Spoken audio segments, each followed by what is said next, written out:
Hello and welcome back to the channel. New video, new day. I hope you've all been well.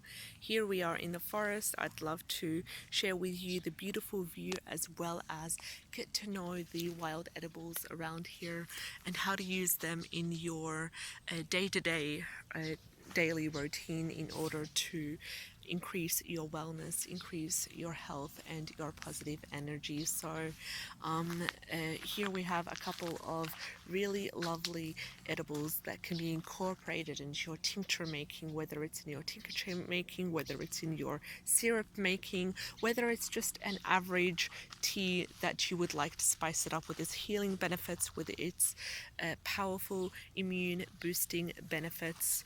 Lovely addition. Here we have the good old wild raspberry leaf, and I talked in the last video about the power of the wild raspberry leaves in terms of its immune balancing properties and how we can best incorporate them into our tea making. Another way to use the wild raspberry leaves is to make a herbal infusion. So it's a different than a tea making. The average tea making is to basically just use, let's say, 2 to 3 cups of the either dried or fresh wild raspberry leaves, and then pour over around 3 to 4 cups of boiling water, and then let it steep for around 6 to 8 hours or overnight. And then when we wake up in the morning, we have this powerful infusion of goodness, of all these vitamins, all these essential minerals that are really important for the health. Not only that,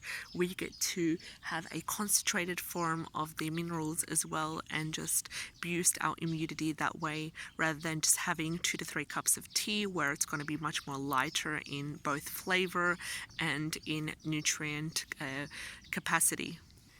Then we have the lilac flowers, absolutely amazing when it comes to syrup making, when it comes to tincture making, also just using them as basic flower edibles when it comes to just basic cake decoration as well. So they're really high in vitamins and minerals, and they also look lovely. I know that you can make a all natural air freshener using the lilac flowers, and they come into all sorts of different colors, so it's best to just use a couple of flowers in your syrup making. And I know a couple of people who also dry up the flowers and then just grind them up or dry them and then use them in all sorts of different recipes and sweets and bakes and tea making as well. Another way that people use the lilac flower is to freeze them that way. So just take the flower and then wash it, make sure you get rid of the impurities, and then freeze it to be used in your recipe making during the winter as well. So let's have a look what else we have here. Lovely view, by the way. I know I saw some rhubarb plants somewhere over here. Let me see.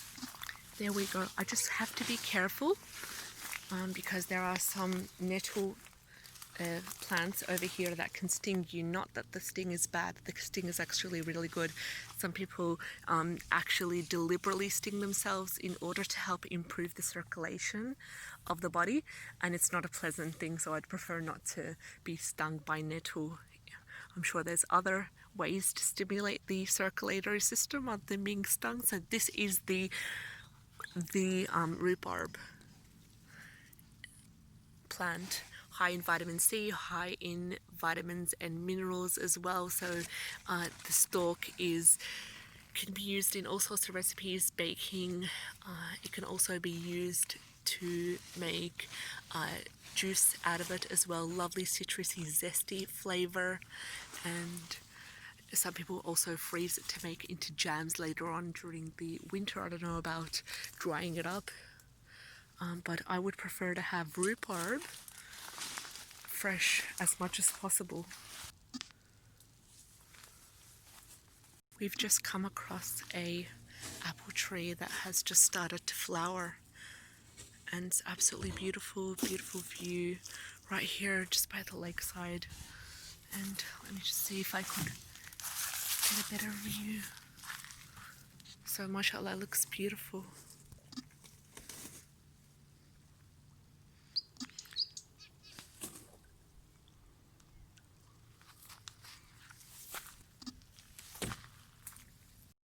These are not edible, but they sure do look lovely.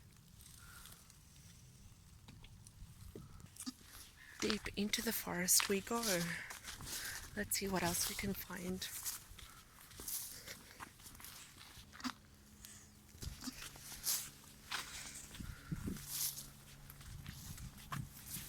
Oh, raspberry leaves right here. It's like a bush of wild raspberry flowers along with dandelion.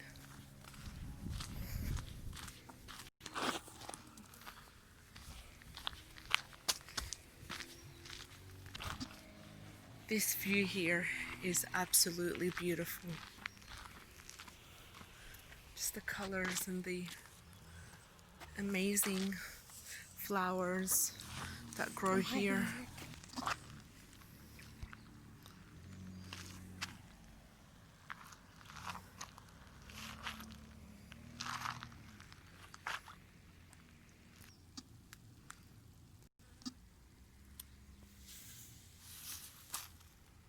More wild dandelion leaves everywhere. Unfortunately, I haven't seen any of the yarrow flowers at the moment. I do think it's pretty early for them to blossom, but we'll see.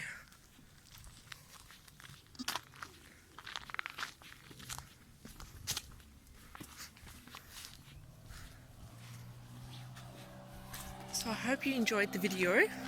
I'll have to end right now. It's getting pretty hot and we're going to head off home. So I hope you enjoyed the video. Do let me know if you're interested in more wild forest vlogs.